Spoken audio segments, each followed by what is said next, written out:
as a child, I had a number of precognitive dreams.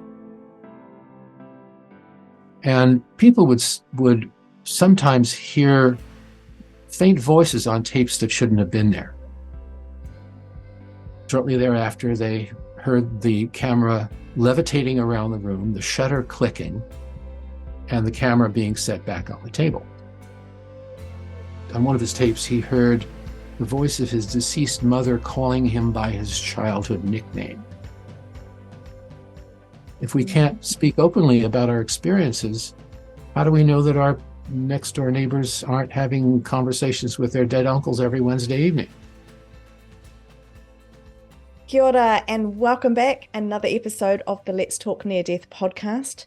Today's episode's a bit of a special one. We are talking about some topics slightly aside of near-death experiences themselves. They do intersect. We are talking about the paranormal. We're talking about life after death. We're talking about all sorts of topics that intertwine with life and purpose and near-death experiences and the meaning of everything, why we're here, all of these beautiful, juicy topics. I've got another guest for us today who I've been looking forward to chatting with for quite some time now. I'm chatting with Daniel Drasin, who is an award-winning documentary and filmmaker, and he's been a photographer and a media producer for more than 6 decades. So he really knows his stuff. He really knows what he's talking about, what he's doing. Since the early 1990s, as featured in his documentaries, which are Calling Earth and Scole, The Afterlife Experiment, Daniel has been actively investigating the field of the afterlife through communication, through mental and physical mediumship, as well as modern electronics. Daniel lives in the San Francisco Bay Area, and I'm so excited to chat with him. So Daniel, before we get started, welcome along to Let's Talk Near Death. I'm really excited to have you here. Well, thank you so much, Kirsty. I've been looking forward to this interview for some time. Yes, me too. It's taken a little while to get here. Now, I came across you. Someone recommended your name and they said, have you seen Scole, The Afterlife Experiment? And I thought, what is that? I don't even know what that is. This was quite a while ago. I started delving in, went into YouTube, went and found some information about it. And it was fascinating. Fascinating, talking all about the afterlife, talking about paranormal. And you've done some amazing research into this area. I want to talk about that, but I want to actually start right at the very beginning. What was it that led you to be looking at the afterlife and paranormal experiences? Well, I have actually a long history of fascination with these things. As a child, I had a number of precognitive dreams. And it took me a while to realize that not everyone had them and that I had to keep my mouth shut about them. But they were valuable to me in that they taught me that in the theater of life, there's stuff that goes on backstage. That there are aspects to reality that we are generally not aware of, having to do with space, time, and consciousness, of course. So that was really what jump-started me as a child, my interest in what was going on behind the scenes. Then for quite a while, I became intrigued with the UFO question. Did a huge amount of research on that. Had maybe 8 sightings of my own that were quite evidential that I could not explain away. I've been a student pilot. I've studied physics and meteorology and so on. And I couldn't stretch any conventional explanations far enough to explain these sightings. And eventually I connected with other people who had similar experiences and leanings, and became quite involved in this whole general field. Back in the 1980s, I wrote the first American articles about Rupert Sheldrake's work. Are you familiar with his work? Do you know the name? I was like, oh, I've heard of that, but I'm not familiar with the work. No, I don't know enough about it. Well, Rupert is a cell biologist, and back in the 80s, he published a book called A New Science of Life, of which the title of my book is a sort of a reference. Sheldrake pointed out that in biology, we understand, say, the role of DNA and how it programs the production of proteins in living things. But there's a missing link in biology, and that is coming from the instructions in the proteins. How do you get the actual three-dimensional forms of living things? That's not understood.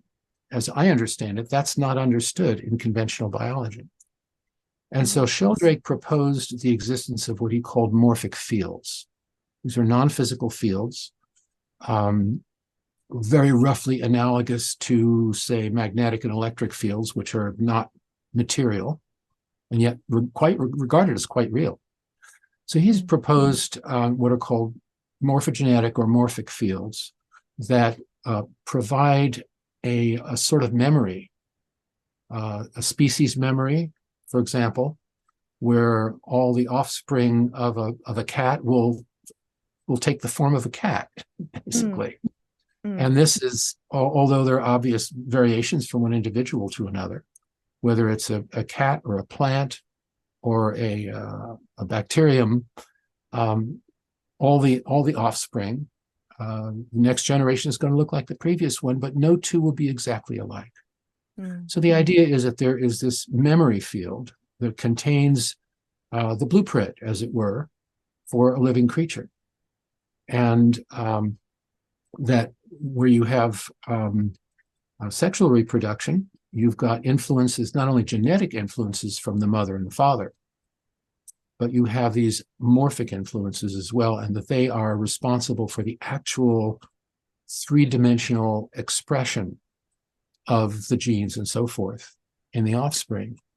So that's one of the ingredients of my interest in so-called non-physical phenomena, which the more you get into it, seem to answer a lot of questions which are mysterious in the view of conventional materialistic science.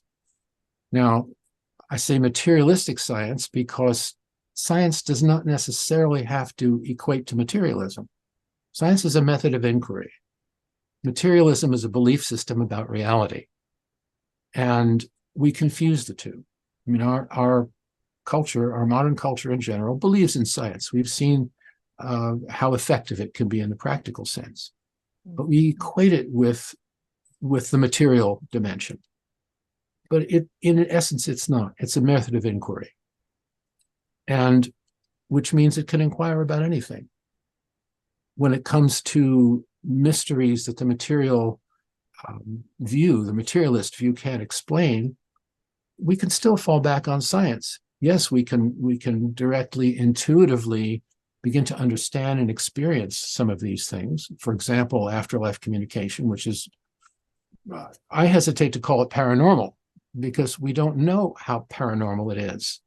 If we can't speak openly about our experiences, how do we know that our next door neighbors aren't having conversations with their dead uncles every Wednesday evening?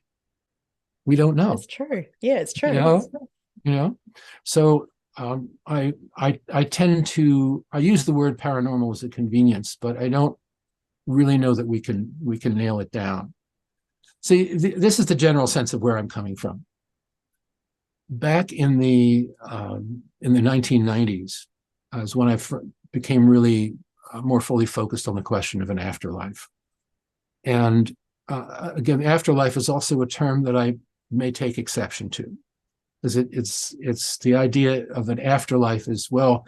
This is our real life, and then maybe tacked onto the end of it is this thing called the afterlife. So this is reality, and then the after. It's like, you know, the old game of pin the tail on the donkey. It's kind of like that. You know, this is thing that's tacked on to the end of the real life. Yeah. And we talk about, you know, the survival of consciousness after death. And that presupposes that consciousness only begins with the physical being. Yeah. And that turns out to be a set of assumptions that I don't think hold up under close scrutiny. And, you know, we're in a time now when, at least since about the 1970s, when science has begun to take these questions seriously with the first examinations of the near-death experience, for example, which had been previously dismissed as hallucinatory, the result of a dying brain, or drugs or whatever. And some skeptics still pull that one out as a cover story, but it doesn't fly anymore. It's been pretty well established by a series of studies and experiments and so on that the near-death experience really is an experience of a higher level or a higher dimension of existence and perception. So our culture as a whole still kind of puts science in one compartment and questions of consciousness in another. But this is beginning to change now. And I think we're all the better for this trend, and for a number of reasons. One of which being that materialism is not just a philosophy; it also impacts our everyday lives. I mean, our de facto view of the world is also called materialism, and our practices in our lives are so dictated by questions of materiality, particularly money and possessions. And there's this old joke that the guy who dies with the most toys wins. And we live, so many of us live that way, obsessed with material possessions and so on. And the energy that we put into that is energy not put into a greater understanding of who we are, why we're here, what we're here for, what we can accomplish in a greater sense, and that sort of thing. So. It's absolutely fascinating. I see so many little directions that we could take in this conversation already. The one that really sticks with me is you've answered it. Well, you haven't quite answered it, but you've raised the question that I've had so many times of how does the physical being come together? All of the little, we get that we're energy, we get, if you want to break it down to molecular level, like we're little atoms. And I've always questioned, how do they know how to come together to create a thing? The table, you knock on the table, I'll knock on my desk. How does that know to become a desk? How do all of these little, I'm saying atoms, it's probably not even the right word. I'm not a scientist, which we clearly know, but how do they know how to come? And then how does consciousness come in to that form? So I find your thinking around that really, really interesting. I'm not sure whether you've come to any conclusions around that. Like, do you know how the consciousness comes into the metaphysical piece?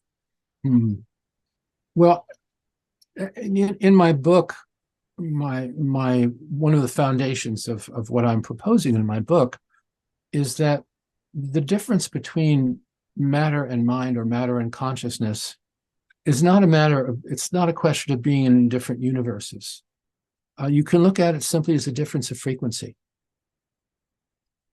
I mean, we know that our physical atoms vibrate at a certain rate. The numbers are all in my book. That light, which is a much more refined substance, if you will, vibrates at an immeasurably higher frequency than physical matter. And what I'm suggesting is that consciousness is simply a very much higher frequency vibration.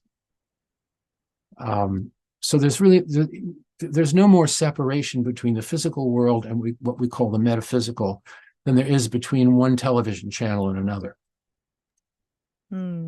Right. When you're tuned to one channel, nothing else exists. When you tune to another channel, nothing else exists. I mean, right now, you and I are sitting here as physical forms, and around us are swirling any number of thousands of radio and television and wireless communications. Yeah. Yet they don't exist for us unless we have a device or a receiver that can resonate with those frequencies of that energy. So that's whether this is literal or metaphorical, I can't say definitively, but I remember, and a quote in my book, Nikola Tesla, who declared that all the mysteries of the universe can be understood in terms of frequency. Now, frequency has become also sort of a vague, new agey kind of catch-all term, but I believe that there's a very important, essential notion there that because it brings together what we have assumed to be dualities. It brings it all into one whole domain, as it were. And, there are a lot of details that remain to be understood about this. But the fact is that when we communicate with the other side, for example, through the veil, as it were, we are in some sense tuning our consciousness because in the process of focusing in a certain direction. And it's really an extension of how we turn our attention to anything, whether consciously or unconsciously. We focus on certain things to the exclusion of others. And in this sense, our ability to communicate naturally with the other side is in some sense a matter of simply tuning. Does that make sense to you? Yes, that totally makes sense to me. Tuning in, it's the frequency. It's like you talk about the radio channel, the TV channel, being on the same way and having some kind of receiver, being a receiver for that frequency. So yeah, that does make sense to me. So you did the Scole experiment. Are you happy to share a little bit about what that is, what outcomes came out of that, what that process was like for our listeners who maybe aren't familiar with that? And we will put a link to that down in the show notes. I highly, highly recommend watching that. It was fascinating. Daniel, you did an amazing job pulling that together. But the Scole experiment, or Scole, the Afterlife Experiment, what was that for you? Well, first of all, the film was produced by myself and my co-producer, Tim Coleman. And this version of the film, called Scole, the Afterlife Experiment, was edited and produced by both of us together. The Scole experiment took place between about 1994 and 1999 in the tiny English village of Scole, Scole, which is about half hour northeast of Cambridge. It's a tiny town founded in the age of the Renaissance, and you can walk through it in about a minute. A whole minute. A whole minute, right. You can practically, driving through it, you can practically miss it. But there's a 17th century farmhouse in this town, which was purchased by a couple, Robin and Sandra Foy, back in the 1990s. And in this house, in the cellar of this house, which is a beautiful old brick cellar, between 1994 and 1999, excuse me, they conducted this experiment in physical mediumship. They and another couple, the Bennetts, who are both accomplished mental mediums. These four people did 500 sessions over a period of 5 years, sitting around a table, sort of in seance fashion. And the table was designed to preclude any kind of fakery or sleight of hand. They worked in complete darkness, but they attached luminous tabs to all movable objects in the room. To the table itself, people wore luminous wristbands that were secured by Velcro, so that if there were any hanky-panky and people started to pull them off, it would be audible in the room. Every session was recorded on audio tape. And after about a year of doing these sittings, they began to get some quite interesting results. The first stage of it was contact through the mental mediums with a team on the other side. And in cooperation with this team, they sort of worked together for both sides to design experiments that would demonstrate the reality of life after death, the reality of the other side, and do it in physical terms. For example, in one of their earlier experiments, they were asked by the spirit team on the other side to place a conventional film camera on their table in the darkened room. And shortly thereafter, they heard the camera levitating around the room, the shutter clicking, and the camera being set back on the table. And they were asked to develop the film. Now, this is a roll of 35 millimeter color film. Remember film? I remember film Right. back in the day. Right. Wow. So they had the film processed, and on this 35 millimeter strip of film were, I believe, 11 black and white photos, precisely framed, which were taken in various parts of the world. And they were told that these were actually copies of photos that existed somewhere in the world.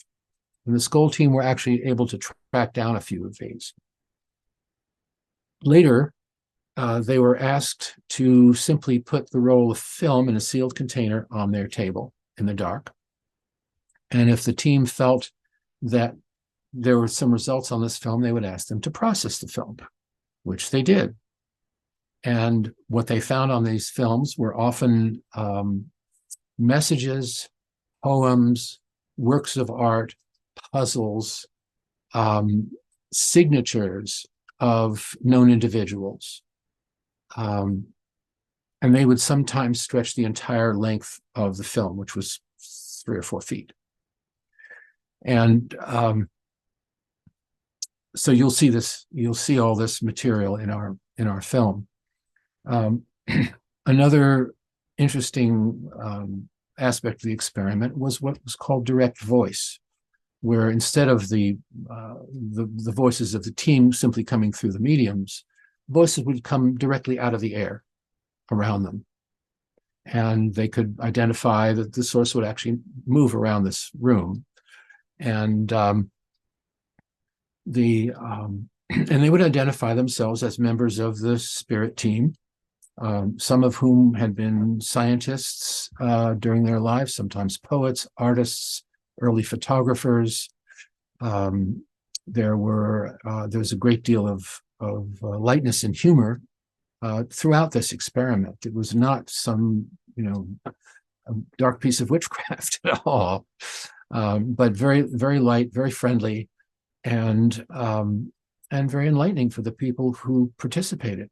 Now, once they had established the energies that made this all work in a predictable way, they were able to invite observers, guests to attend these sessions. Many were just ordinary folks, friends of friends. Some were scientists, engineers, who asked a lot of technical questions, which were answered. And ultimately, they developed just a huge body of witnesses. Some of the witnesses included a professional magician as well, who could not find any conventional magic tricks being pulled. No secreted devices, that sort of thing. And so on the level of evidentiality, the Scole experiment is extremely strong. When they also were invited to have sessions in, I think, 6 European countries plus the United States. And we went to Los Angeles and interviewed people who had participated in the sessions in LA. And this was 10 years after the experience. And these people's minds were still blown by what they had experienced during those sessions. So we were very lucky to find these people and be able to interview them. What else? Another fun aspect of the Scole experiment was the apports. These are physical objects, which are apparently apported in the sort of the French influenced lexicon of mediumship. Apporté, these were objects which simply appeared out of nowhere and sort of fell out of the air onto the central table that the participants were sitting around.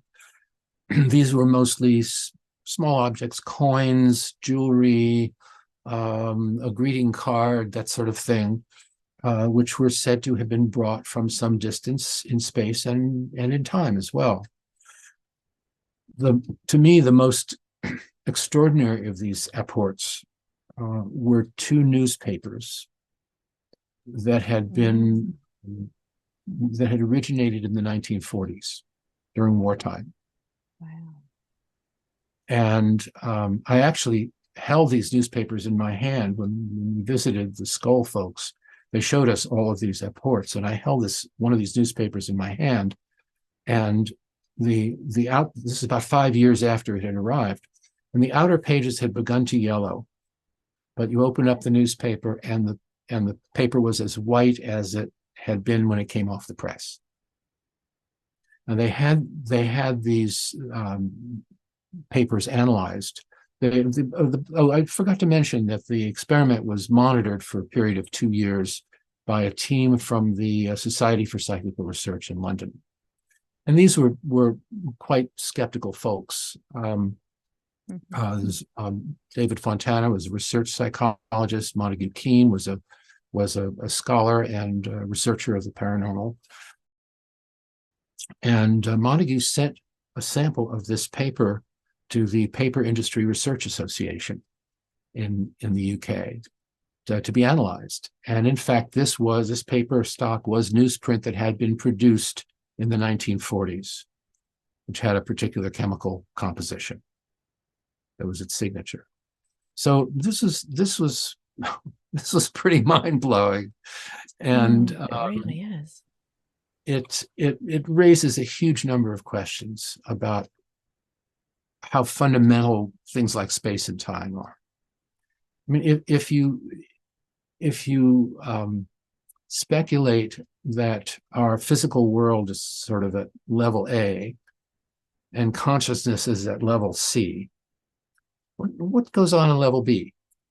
Great question. Yeah.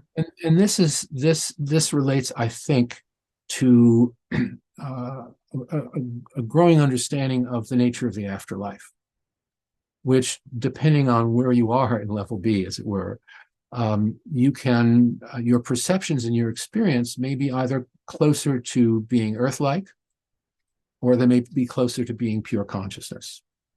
And where you are in that level, where your experience is in that level, is maybe roughly analogous to sort of a buoyancy in water.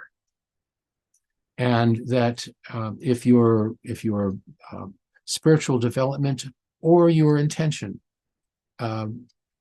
wants to place you closer to the earth plane where you can communicate most easily, then that's where you can hang out. And apparently you're mobile to some extent in these levels. And that level, to extent, determines the scope or the spectrum of your experienced afterlife.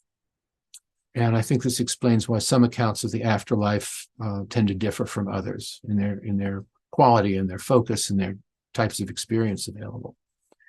So anyway, I've sort of gotten off the track of the Scole experiment here. That's okay. I want to come back to the buoyancy piece, but carry on with the Scole experience because this is very interesting. Well, I would just recommend that people watch the film, and they can see it. I have an abbreviated link for it, which is bit.ly/Scole movie. Scole, the Afterlife Experiment, is one of two feature documentaries that I co-produced in the last, actually, over a period of 15 years. The other one is called Calling Earth. And Calling Earth is about what's called instrumental transcommunication. And that is afterlife communication through modern electronics. This was first, as far as we know, first discovered in the 1950s, when tape recorders first became consumer items. And people would sometimes hear faint voices on tapes that shouldn't have been there. And here mm, in the United States, these were generally dismissed as, well, maybe the machine is picking up a radio broadcast or something. But in Europe, this phenomenon was taken a little more seriously. It was first discovered there by a man named Friedrich Jürgensen, who was a very well-known Swedish artist and documentary filmmaker, and actually a performer, an opera singer, a very multi-talented gentleman. And he was out one night recording nocturnal bird sounds for a documentary he was producing. When he played the tape back, he heard the nocturnal bird sounds, and then he heard faint voices discussing nocturnal bird sounds. Now, wow. Yes. So at first he thought, well, maybe this is a machine was picking up a radio broadcast and there's just a coincidence. But not long after that, on one of his tapes, he heard the voice of his deceased mother calling him by his childhood nickname. Oh Friedel. my goodness. Yeah. So this jump-started a lifelong search for what was going on with this. And so he started to experiment. He said, we need to treat this scientifically. What's going on here? So he would switch on a tape and he'd start recording, and he would ask a question, then he would pause, he would ask another question, and so on. And when he played back the tape, he would find that in the silences between the questions, he would hear faint voices answering the questions. So he ended up recording thousands of these voices over a period of years.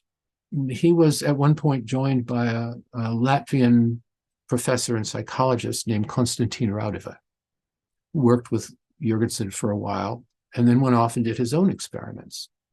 By the time he passed in 1974, he recorded between 60 and 70,000 examples of these electronic voices. He published a phonograph record that contains samples of these voices at the time. Wow. And this is all available? In my film. Are we able to hear them, or you can hear them in my film? Okay, perfect. And this film is check called out the film. Right. This one is called Calling Earth.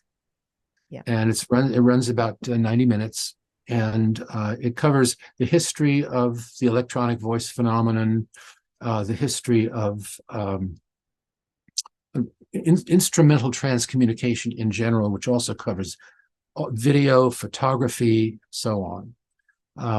I conducted some experiments with a young fellow in Holland, the Netherlands, in 2014.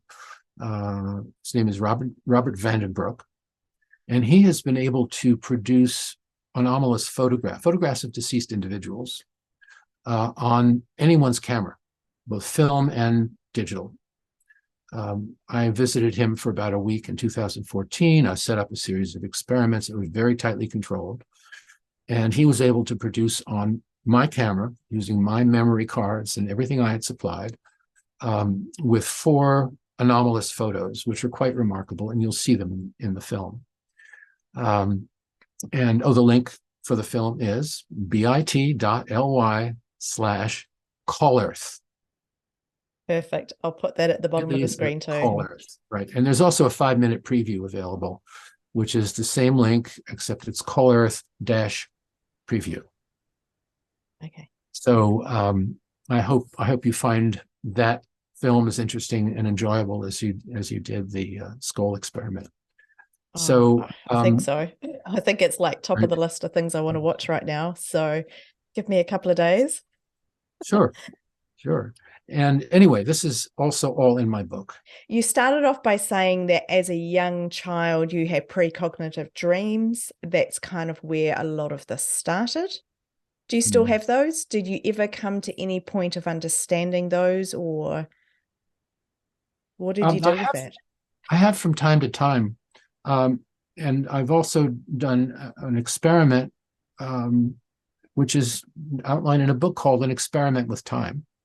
And I mentioned this in my own book as well. This book was written by a man named J.W. Dunn back in the 1920s, I think. He was one of Britain's early aircraft designers, quite a man of scientific bent. But he also had an abiding interest in consciousness. And he developed a very simple experiment that anyone can do to initiate precognitive dreams. And the experiment, you have to get the idea, the details in the book, but basically the idea is that for a period of 10 days, you keep a notepad by your bed. And the moment you wake up, before you have any other thoughts or are distracted in any way, you notate, you write down your dreams. And you do it in as much detail as you can remember. You do this for a period of 10 days. And then after the 10 days are up, you go back and read the logs of your dreams that you've made and see how many of them ended up being precognitive. So I tried this experiment some years ago. I was living in a friend's place in London for a while, and I tried the experiment. And in one of these dreams, I saw a bright yellow airplane. Never seen a bright yellow airplane before, and I've been a student pilot. I'm aware of aircraft. Never seen one quite like this. It was an amphibious plane. And okay, so I wrote this down. A couple of days later, I'm driving across Ireland from Dublin to Galway. Mm-hmm. I'm driving along out in the country, and all of a sudden, this bright yellow airplane comes over my head and going west in the same direction. It's identical to the airplane I saw in the dream. Wow. It was, I think, the Irish Navy's only aircraft at the time. And it was bright yellow. It was a rescue aircraft, amphibious, so it was bright yellow. So that was one of several results of this little experiment. Another one was that in the dreams that I had notated, I was remembering things that I had forgotten or had erased from memory. For example, at one time I lived in Paris for a while. I was walking along the river one day, and they had just dredged a body up out of the river, and it was quite an unattractive sight. And I had to walk right past it. What I never realized until I had this dream later was that I had erased that experience from my memory completely within 10 minutes. It was a very unpleasant experience. I erased it and never thought about it, never remembered it until these many years later. I tried this experiment with notating my dreams, and in one of the dreams, I saw this scene again. So, what do we know about our own consciousness? It's like we just float on the surface of it. I know.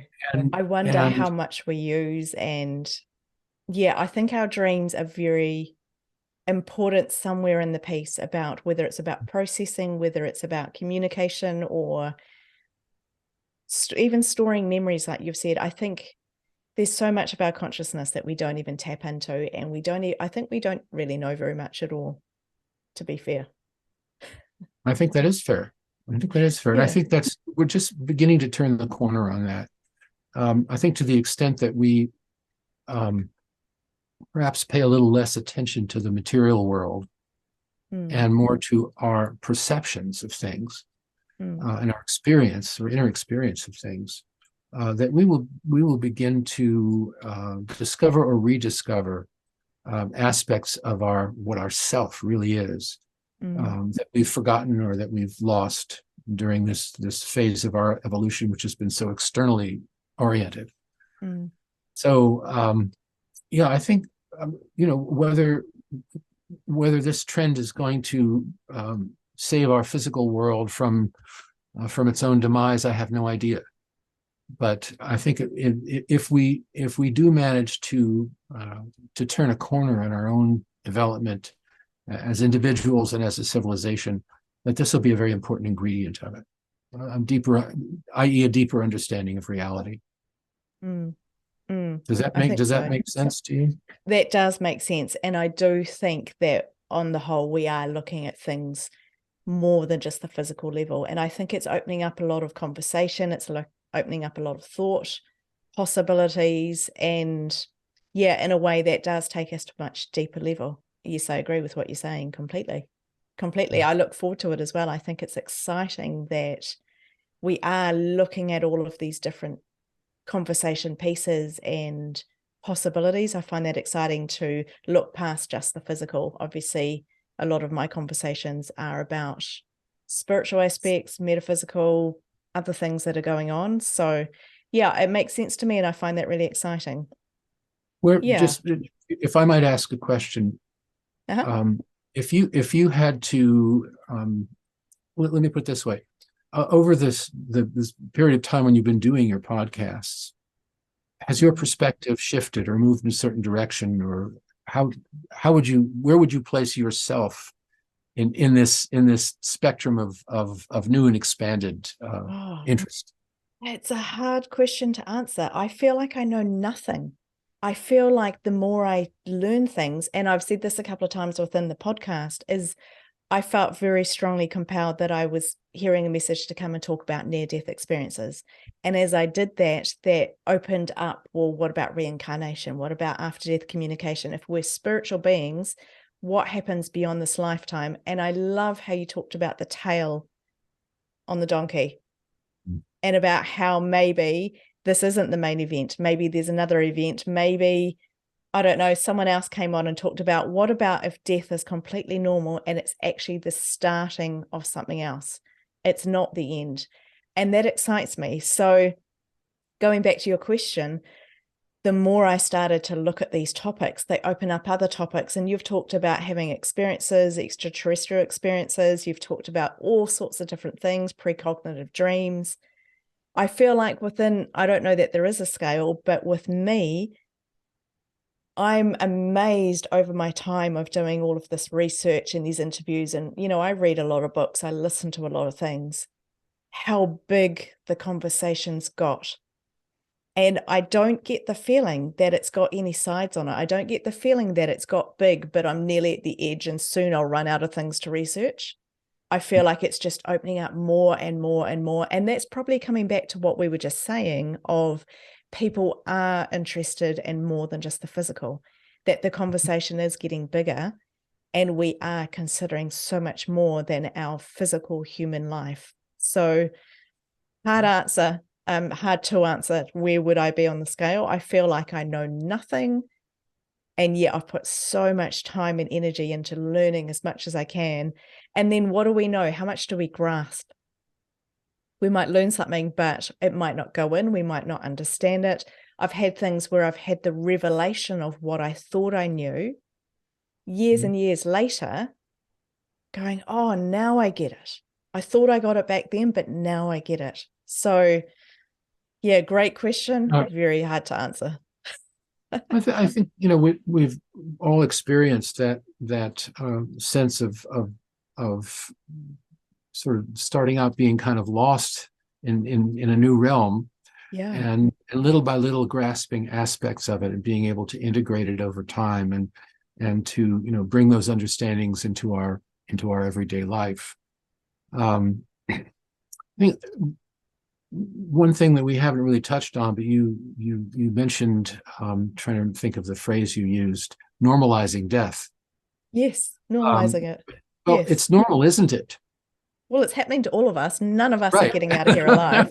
Right, exactly. Brace yourself. Right. Yeah. So what excuse do we have for not being interested in what lies beyond? Yeah, well, that's how I feel. I feel like it should be one of the most talked about things because it is going to happen to all of us. But I understand that there's pain and there's fear and there's loss and grief and all of these things, uncertainty that are wrapped around this topic, that it is a very difficult one to talk about. But nonetheless, it's going to happen. We're having to learn how to integrate these various aspects of it. Yeah. I think we used to be better at it, and then it got tough and we took it away from being an everyday thing. And I think that's where it became a lot harder. I think that's right. And I think we've got to, you know, either backtrack or move forward to realizing that, I mean, I can speak from my own experience. I had my partner of 11 years, Jane, passed away about 15 years ago, and her process of dying was, for me, both heartbreaking and enlightening. This is something we could do a whole other discussion about this. I'm sure. And it was very powerful for me, because I could not deny the grief. Yeah. And it still comes back to me so many years later. And yet I learned so much from it. It was almost, when Jane was in hospital and in her last days, it was almost like a little voice in the back of my head saying, watch very carefully, watch very carefully. This is part of your spiritual education. And one of the most fascinating aspects of her dying process is that she left her body maybe 10 hours before the body expired. Oh, wow. And seeing that shift was so amazing. It was unmistakable. The body with the soul, with the being, and the body without the being were very different in various ways. We can talk about that another time.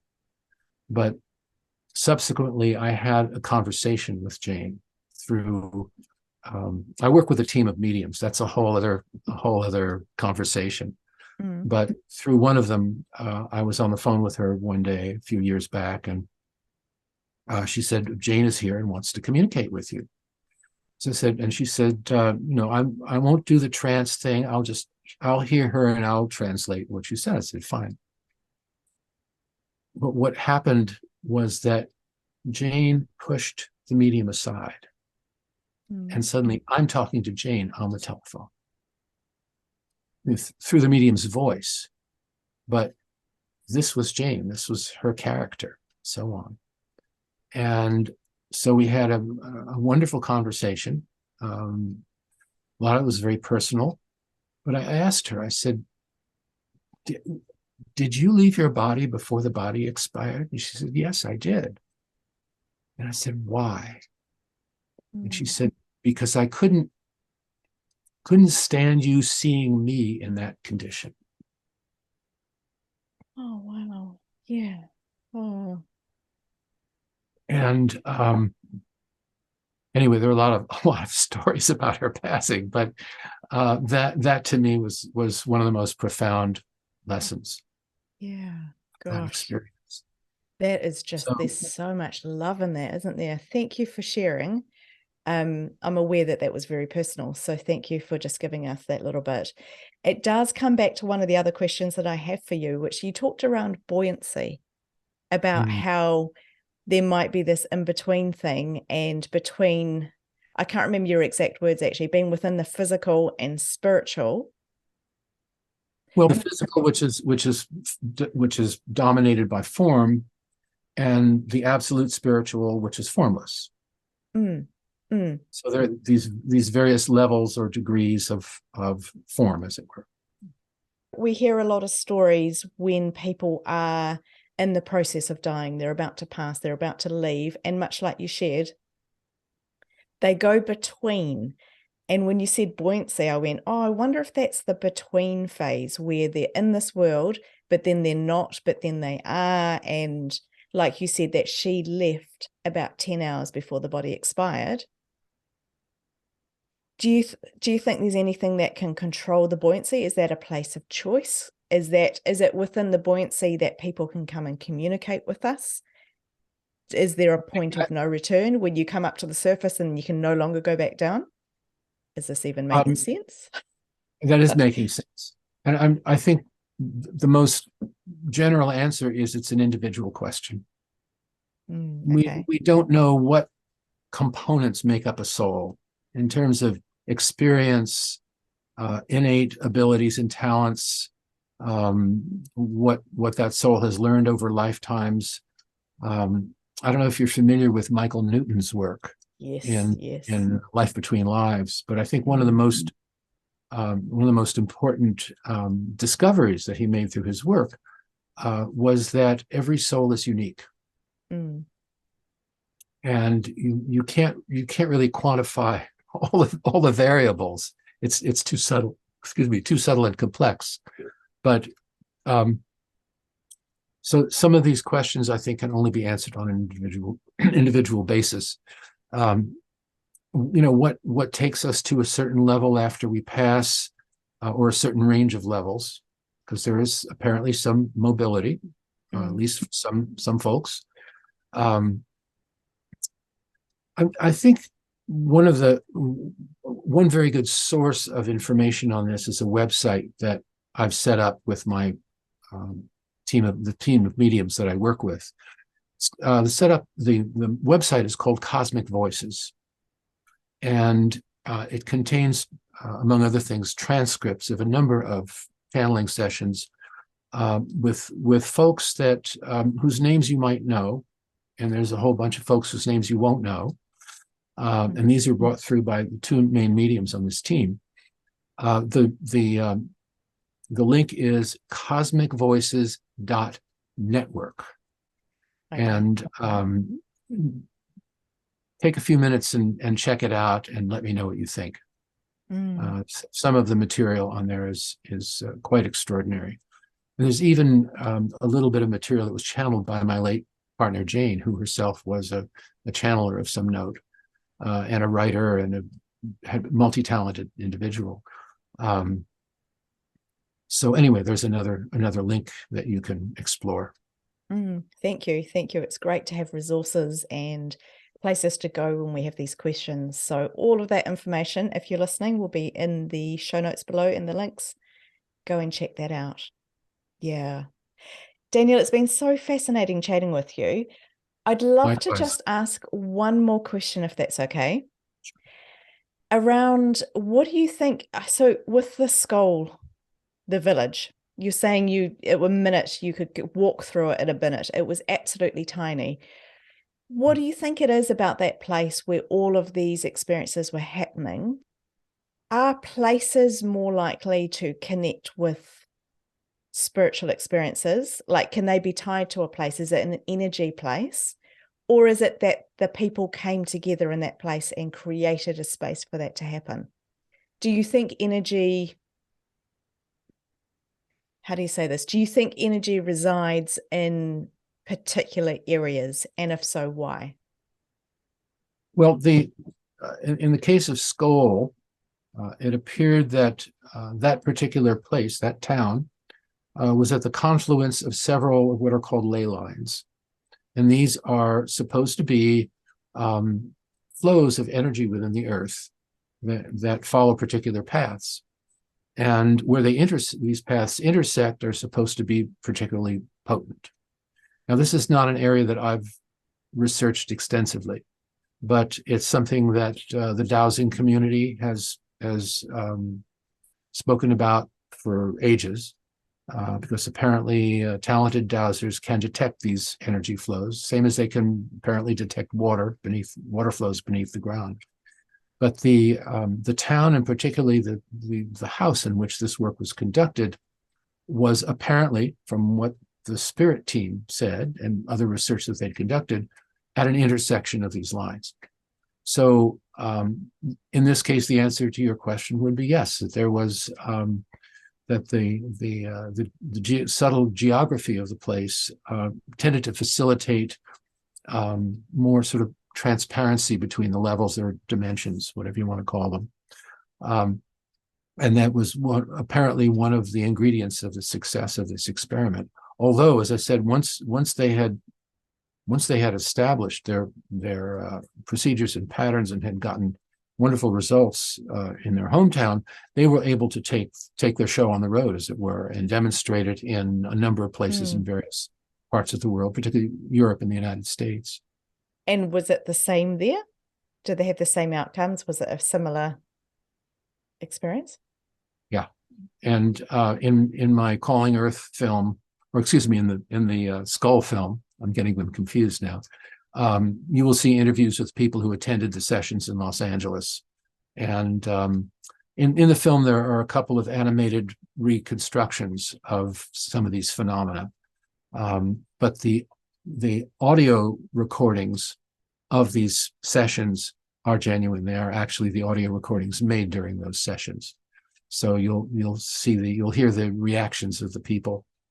And there are also interviews with them where they speak about their experiences during those sessions. Oh, it's fascinating. I am definitely going back to rewatch that because it's been a little while now. So interesting. Daniel, if there's anything that all of these experiences, all your research, everything that you've worked on, if there's anything that has come out of that, or something which has greatly influenced the way that you see the world, what do you think that would be? Well, big question, huh? I'm about my own eventual departure from the physical.